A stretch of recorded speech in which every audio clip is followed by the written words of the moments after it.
जब टॉपर्स से मिलते हैं तो मोटिवेशन तो आता होगा। 2-3 दिन तो ऐसे लगता है कि कपड़े फाड़ दूंगा खुद के, है ना। तो अभी आपके बीच में इस बार जो आईएएस सेलेक्ट हुए थे उनमें एक तो अभिषेक सेहरा है जिनकी रैंक है 366, एक खेतुदान जी है जिनकी रैंक है 698, और एक त्रिलोक सिंह जी जो इस बार राजस्थान के टॉपर है जिनकी रैंक है 20वीं, और राजस्थान की अपने फर्स्ट रैंक।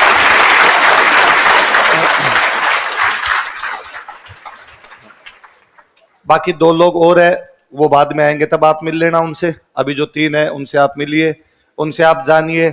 जो अक्सर आप हमसे सवाल पूछते रहते हैं कि आरएस और आईएएस दोनों की कैसे हो सकती है, तो आप त्रिलोक सिंह जी इनसे मिलेंगे तो आप देखेंगे कि ये लोग इस बार आरएस का इंटरव्यू भी दे रहे हैं और आईएएस में इनका सिलेक्शन हो गया। जो आप ये पूछते रहते हैं कि इसमें जो लंबा टाइम लगता है कैसे करना होता है, तो आप उनसे फिर देखेंगे कि उनको भी एक समय लगा, उसके बाद में उनका जाके सिलेक्शन हुआ। जो आप पूछते रहते हैं हमसे सीधे सीधे सवाल कि अखबार तो पढ़ा ही नहीं जाता, अखबार में तो 2-2 घंटे लग जाते हैं, तो टॉपर्स को बताएंगे कि नहीं हम 4-4 अखबार पढ़ लेते थे, तब तो आपके मानने में आएगी बात, तब तो आप करोगे। और अच्छे अच्छे सवाल पूछोगे उनसे, सीधे सीधे ये तो नहीं पूछोगे कि आईएएस में क्या क्या सवाल पूछे गए थे आपसे, ये सीधे मैम पूछ लेते इंटरव्यू में क्या क्या पूछा था आपसे। अपने को भी प्री देना है ना, प्री के बाद में अपने को मेंस देना है, अपने अच्छे सवाल होने चाहिए कि भाई आंसर कैसे लिखें, आपने कैसे पढ़ा था, कौन सी किताबें पढ़ी, नोट्स कैसे पढ़े, वो जो भी आपके मन में जिस प्रकार के सारे पूछ सकते हो। कोचिंग के साथ कैसे मैनेज करें, हमसे तो 6 घंटे पढ़ा हुआ यही वापस याद नहीं हो रहा, टेस्ट वाला कैसे याद करें, जो पुराना हो गया वो तो हम भूल गए कि अब उसके अंदर क्या है, तो वो कैसे याद करें, पुराने पेपर निकालेंगे नहीं निकालें, ऐसे खूब सारी चीजें होती है। तो आप ये अच्छे अच्छे से सवाल पूछोगे उनसे। और वैसे ही जब टॉपर्स से मिलते हैं तो मोटिवेशन तो आता होगा। 2-3 दिन तो ऐसे लगता है कि कपड़े फाड़ दूंगा खुद के, है ना। और किताबें घोट के पी जाऊं, उस टाइप का फील आता होगा आपको। तो बुला लें भले उनको अपने, आप तैयार हो सारे हो? चलो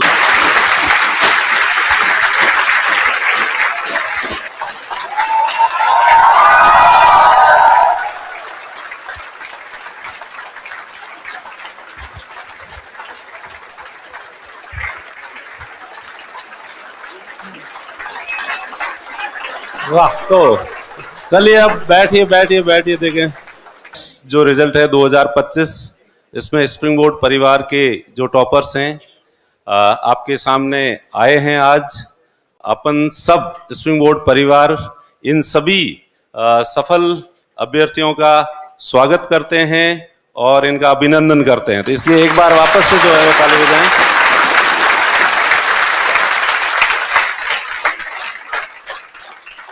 तो अपने वैसे कुल 5 सिलेक्शन हुए हैं, लेकिन जैसा कि आपको पता है कि 2 सदस्य नहीं आ पाए हैं, उनके व्यक्तिगत कारण है। ईश्वर गुजर जो है वो तो आईपीएस की ट्रेनिंग कर रहे हैं, तो ट्रेनिंग सेंटर से वो पढ़ाए हुए हैं आपको। हाँ, तो मैं अच्छा, तो कितने लोगों को पढ़ाया हुआ तुम में से? अच्छा, इतने से लोगों को ही पढ़ाया हुआ। हाँ, चलिए तो सबसे पहले आप इन लोगों से परिचित तो होंगे ही होंगे, ठीक है। अपने मन की बात, दिल की बात, और आपने तैयारी करते समय जो अनुभव किया है, कौन कौन सी बाधाएं आती है, कौन कौन से हर्डल्स आते हैं, कैसे कैसे फेजेज आते हैं, और उन फेजेज में इन लोगों को किन चीजों का ध्यान रखना चाहिए।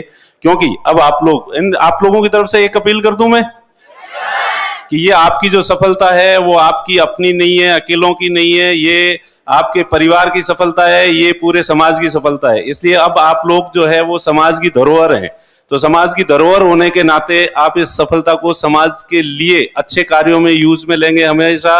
और जब तक भी आप यहाँ हैं, ट्रेनिंग में नहीं जाते हैं, तब तक आप बच्चों को हमेशा मोटिवेट करते रहेंगे, गाइड करते रहेंगे, ताकि और लोग भी आप जिस रास्ते पे चले हैं और सफल हुए हैं, तो और लोग भी उसी रास्ते पे चल के उसी तरह से जो है वो सफलता हासिल करें। और थोड़ा जोश तो काफी नजर आ रहा है बैच में। तो अपने वक्तव्य की शुरुआत शिवमंगल सिंह सुमन जी की कुछ कविताओं से करना चाहूंगा। तूफानों के स्वर में कुछ बोलो, तुम अंधड़ में साहस तोलो, कभी कभी मिलता जीवन में तूफानों का प्यार, तूफानों की ओर घुमा दो नाविक निज पतवार। तो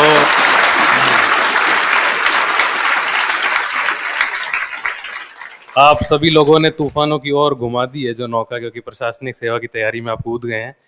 और मैं भी 3-4 साल पहले जब राष्ट्रीय रक्षा अकादमी में मेरा चयन नहीं हुआ था, मेडिकली मैं अनफिट हो गया था, तब स्प्रिंग बोर्ड से मैंने जो है मार्गदर्शन लिया दिलीप सर से, और तब आरएस की तैयारी करने का मैंने सोचा था। और वो जो मेरी नींव पड़ी, जो फाउंडेशन था, उसने मुझे हेल्प किया आगे जब मैंने सीएससी के भी अटेम्प्ट्स दिए। और मैथ्स में मेरा बैकग्राउंड है, मैंने बीएससी मैथ्स किया और ये मेरा तीसरा प्रयास था सिविल सर्विसेज के लिए। और उसमें भी ऑप्शनल का चयन मुझे करना था क्योंकि मैथ्स और पीएसआर में काफ़ी डाउट था, और पॉलिटिकल साइंस जो है मैंने चुना और उसमें काफ़ी अच्छे मार्क्स भी आए हैं मेरे। और मैं उम्मीद करता हूँ आप सभी से कि आप भी निरंतर मेहनत करते रहेंगे और ज़रूर एक दिन सफलता की सीढ़ी जो है आपके पाँव में होगी, बिल्कुल। और मैं यही कहना चाहूँगा कि जो भी आपको नोट्स दिए जाते हैं और जो भी फाउंडेशन में टीचर्स पढ़ाते हैं, चाहे वो राजवीर सर हों, लक्षिता मैम हो, लक्षिता मैम की एक मैं अभी यही है, वो तो मैं मौजूद हैं, मैं उनको डेडिकेट करना चाहूँगा। सीएससी प्रीलिम्स में एक क्वेश्चन आया था डेमोक्रेटिक रिपब्लिक ऑफ कॉन्गो का, एक कोई मिनरल का क्वेश्चन था, तो आरएस में पढ़ा हो, यहाँ मेरे काम आ गया था, मैंने सही कर दिया, तो उस समय मेरे को याद आई थी वो काफ़ी चीज़।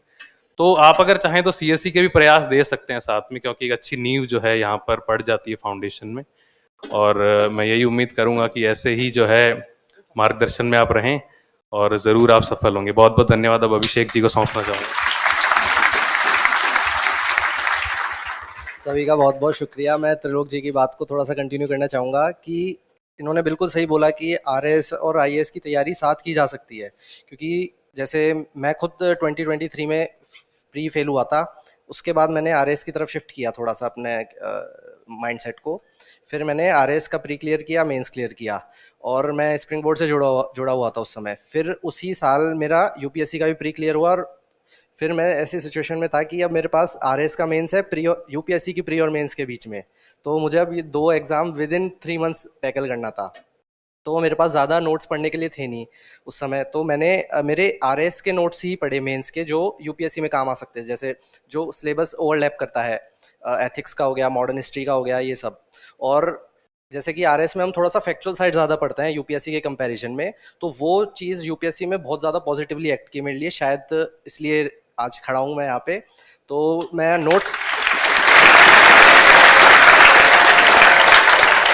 मैं स्प्रिंग बोर्ड के नोट्स को बहुत ज़्यादा मतलब थैंक यू करना चाहूँगा, क्योंकि उन्होंने बहुत ज़्यादा हेल्प की, और स्पेसिफिकली एथिक्स के नोट्स वो मेरे बहुत ज़्यादा काम आए, बिकॉज उसमें कुछ चैप्टर्स बहुत अच्छे हैं जिनको हम डायरेक्ट लाइव यूज़ कर सकते हैं एग्जाम में, जैसे भागवत गीता का चैप्टर हुआ, तो ये सब बहुत यूपीएससी में मैंने यूज़ किया।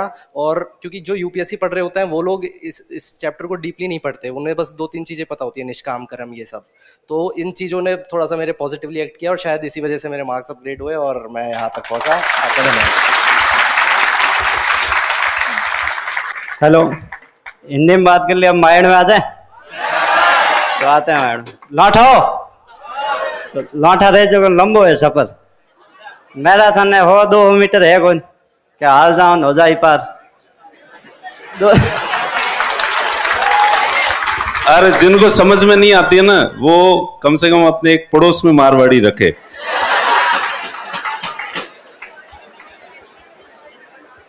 क्या जाओ 2018 में बैठा हूँ आज तक, 2 आरएस मेंस फेल हो गया, और पढ़ाई बीच में मिन को छोड़ी, ओपे को छोड़ी, तो ठीक है हमें बैठा हूँ आईआरएस के मिनक मिली, पर लौटो तो जी रहना पड़ी के चाहिए जाके बड़े पोस्ट, ठीक है। बाकी क्लासरूम की बात है तो सेकाव सर इकोनॉमी है वो आगे ढाल है,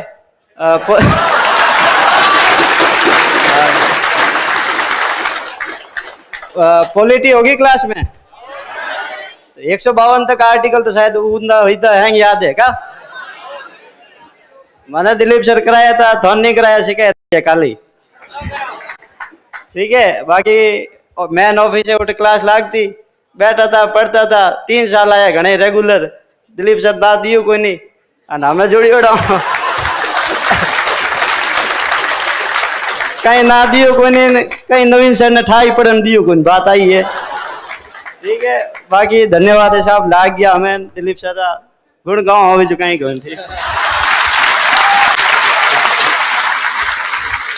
तो आज तो जो है कि वो अगली वाली क्लास में नवीन जी ने जो है शेड्यूल तय कर रखा है, लेकिन ये लोग आपसे वादा करके जा रहे हैं कि अगली बार आएंगे तो 1-2 घंटे की पूरी क्लास नहीं, 2, 3, 4, 5 दिन, जब तक तुम थकोगे नहीं तब तक ये रुकेंगे नहीं।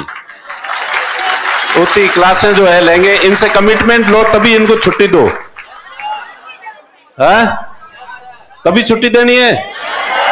तो आपको कमिटमेंट करना पड़ेगा कि इनकी क्लास में दोबारा आना पड़ेगा, और अगली बार जो है वो केवल आधे घंटे के लिए नहीं, केवल 2 घंटे के लिए नहीं, 5, 7, 10 दिन के लिए। सही है? पक्का? तो जगदीश जी बागड़ा लैंड याद है? आपा भरी यहाँ